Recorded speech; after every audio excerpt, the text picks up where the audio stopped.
लालच का परिणाम बुरा होता है। जो दूसरों के प्रति बुरा सोचता है उसके साथ भी बुरा ही होता है, और जो दूसरों के लिए कुआं खोदता है उसे भी उस खाई में गिरना पड़ता है। यानी आप दूसरों के साथ जैसा व्यवहार करेंगे परिणाम आपको भी वैसा ही मिलेगा। किसी जंगल में एक संत जी रहते थे, आश्रम बना करके रहते थे, और उनके आश्रम में उनके 4-5 शिष्य भी थे जो विद्या अध्ययन किया करते थे, भगवत भजन किया करते थे और गुरु जी की सेवा शुश्रूषा किया करते थे। एक दिन गुरु जी नगर में जाने को तैयार हुए जंगल से निकल के, तो उनके 4-5 शिष्य गुरु जी के पीछे हो लिए। गुरु जी आगे आगे जा रहे थे और उनके 4-5 शिष्य गुरु जी के पीछे पीछे जा रहे थे। कुछ दूर आगे बढ़ने पर रास्ते में उन्हें बोरा में कुछ चमकता हुआ दिखाई पड़ा। 4 बोरे एक लाइन से रखे हुए थे और दूर से ही चमक रहा था। शिष्यों ने जाकर देखा तो चारों बोरों में सोने की असरफियाँ भरी हुई थी।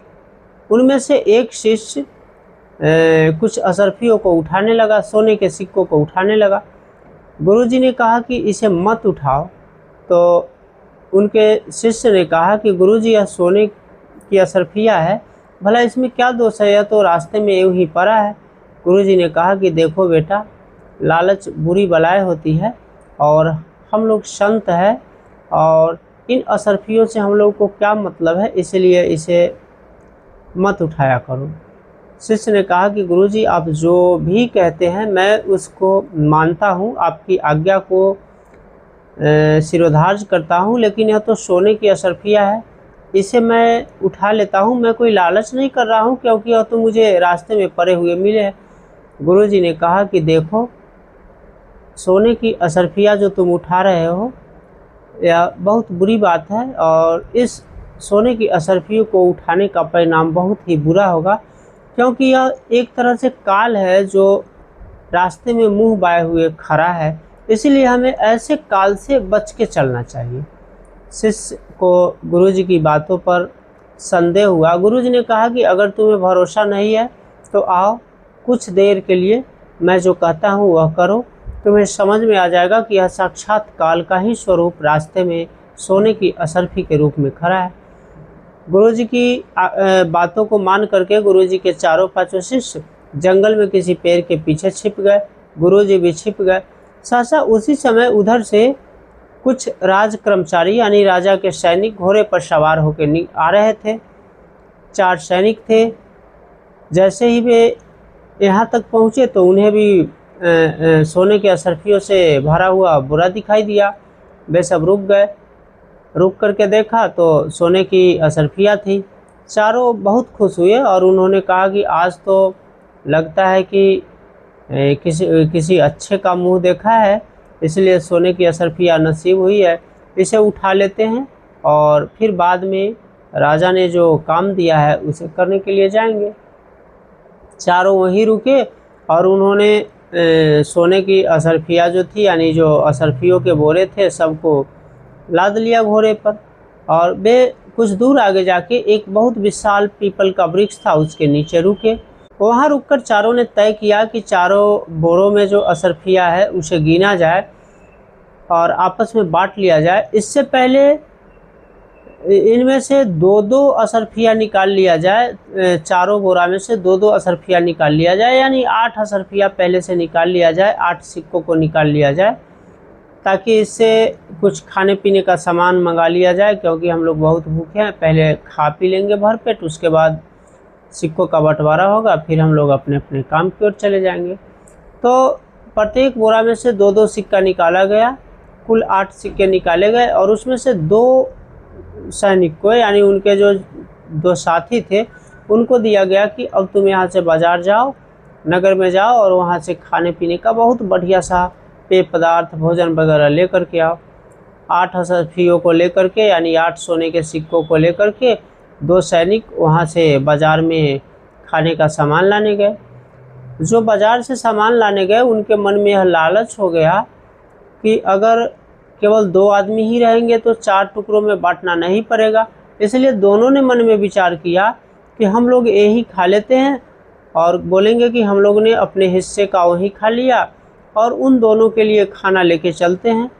और उस खाना में जहर मिला देंगे ताकि खाते ही दोनों मर जाए। दोनों ने एक मत से यही तय किया और दोनों ने पहले भर पेट बैठ करके बाज़ार में ही भोजन कर लिया। भोजन करने के बाद में इन दोनों के लिए जो भोजन खरीदा था उसमें जहर मिला दिया और लेके जंगल की ओर चले। अब जो जंगल में दो साथी बैठे हुए थे, दो सैनिक बैठे हुए थे, उसने मन में विचार किया कि अगर वो दोनों आ जाएंगे तो फिर इसके 4 टुकड़े यानी 4 भाग करने पड़ेंगे, 4 भाग में बांटना पड़ेगा। इसलिए दोनों ने तय किया कि जैसे ही दोनों नज़दीक में आएगा वैसे ही इन दोनों को मार देना है। अब दोनों पहले से ही धनुष बाण चढ़ाए हुए तैयार थे और जैसे ही उधर से दोनों खाना लेकर के आया, कुछ दूर ही था कि दोनों ने बाणों की उस पर बौछार कर दी और दोनों वहीं ढेर हो गए, दोनों मर गए। दोनों के मरने के बाद जो उसका खाना लेकर आ रहा था उस खाना को अब जो 2 सैनिक बचे थे उसने खाना को लिया और बड़े प्रेम से बैठ करके खाना को खाया। खाना को खाने के बाद उसमें तो जहर मिला हुआ था, दोनों सैनिक भी मर गए। यानी 2 सैनिकों को तो बाण से पहले ही मार दिया गया, बाकी जो 2 बचे वह जहर मिला हुआ खाना खाने से मर गए। अब चारों के चारों वहीं ढेर हो गए और सोने के सिक्का का जो बोरा था वह जस का तस पड़ा रहा।